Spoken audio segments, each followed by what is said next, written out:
Hi there, DM Philosopher here, Matt's the name. So you might have been looking at my virtual world products and you might be wondering how it is that you're going to create features for that. So what you will do is once you have downloaded the package, you'll find in there a file that looks like this, okay, and that is a Google Earth file. So when you double click on that, it will load up. It might take a little while to load up, but you'll end up with a globe like that. And annoyingly so, what will happen the first time you do this is it will have the borders on. So those are the Earth borders. So you can see Africa there, you can see Antarctica there, South America, North America, and something like that. So you don't want that because that's this is not Earth. So all you need to do is unclick that box and turn off any of those Earth layers as such, and you will end up with just a nice clean planet of which you can then manipulate for yourself. So how do we start to add features onto the planet? Okay, we're going to start using these tools just up here in the sort of the top toolbar. Sorry, I've got a cold. And so what you can do is you can drop pins in, for example. So let's add a place mark here. So this is a pin, and we're going to call this military base alpha, like so. And let's look at the color here. So we're going to keep the color. Well, let's change the color of the icon. Let's make it a green. So we're going for a green icon. Okay, so you can see that the color of the pin has changed, and the title or the wording is in white. So we'll just leave it at white because it kind of stands off. Now we can move this pin to wherever we choose to. So we could put military base alpha right here, and then we can just click OK. Done. Okay, so now we have military base alpha marked, and we can drop pins however we like, so we can keep on moving them around, and we can call them whatever we like. So we're going to call this one military base Bravo. Okay, and because I lack an imagination. So we've got military bases sort of marked.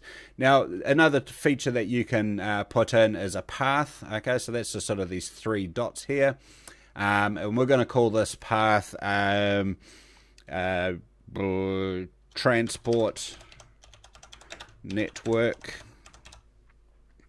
Okay, and we're going to change the color of that so that it is a lighter green.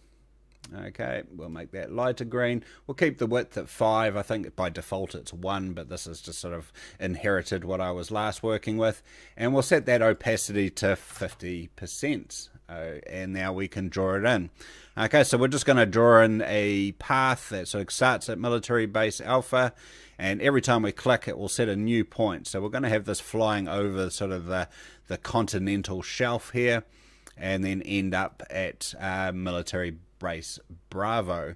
Okay, and you can see that it's opaque. If you really wanted to change that so it's a bit more visible, you can make it 100% and so on. So we will then, once you hit enter, it's okay. So now we've got that military path in. You could have trade networks, you could have you know, hyper shuttles networks and so on like that. Because it is sci-fi, you can have all sorts of different things on there that you like. And the other tool that I'm going to show you is the Polygon. And the Polygon is how you could, say, for example, show the air defense network of, say, military base alpha. So what we're going to do is we're going to put in a series of dots. These dots will represent the area that is covered by the air defense, like such. Okay, and you can see that it's annoyingly just a bunch of dots. So what we've got to do is we've got to change the color of it. So we've got red. Let's make that a nice green color. We'll keep that a vibrant green. In fact, more green. There we go. And we'll change the area itself so it's the same color. And we'll go OK. And we'll keep the opacity at 35%. Or you could even turn it down a little bit. Let's make it 30%. And now we have got, it will have green lines and it will be shaded in a nice green, but you'll see that we can't actually see that polygon. Now, because we're dealing with a large area, it's actually been cut off by the curvature of the Earth, and I'll show you how to expose that for what it is. So first of all, we need to change the altitude to absolute. Okay, and now we're starting to see that line there, but it's actually trying to fill in through the curvature of the planet, so we need to raise it up. Okay, so as we raise its height, you can see that it's slowly getting above the curvature of the Earth, and it becomes visible there. Okay, so we go, okay, and now we have the zone marked out. Okay, so you can see that around the planet. Now you could turn that off. You might have a layer for air defense networks or defensive zones, force fields, whatever it is that you really choose to have on your planet. And if you sort of come down at an angle, you can see that it is actually at a height just above the surface.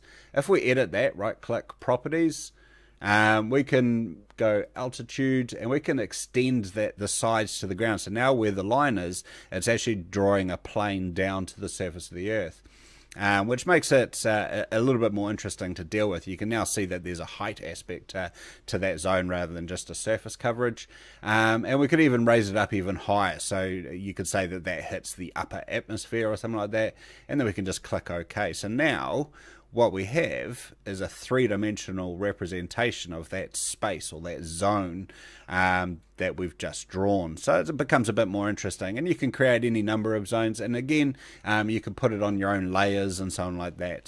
So you can create a very graphical representation that goes alongside your planet.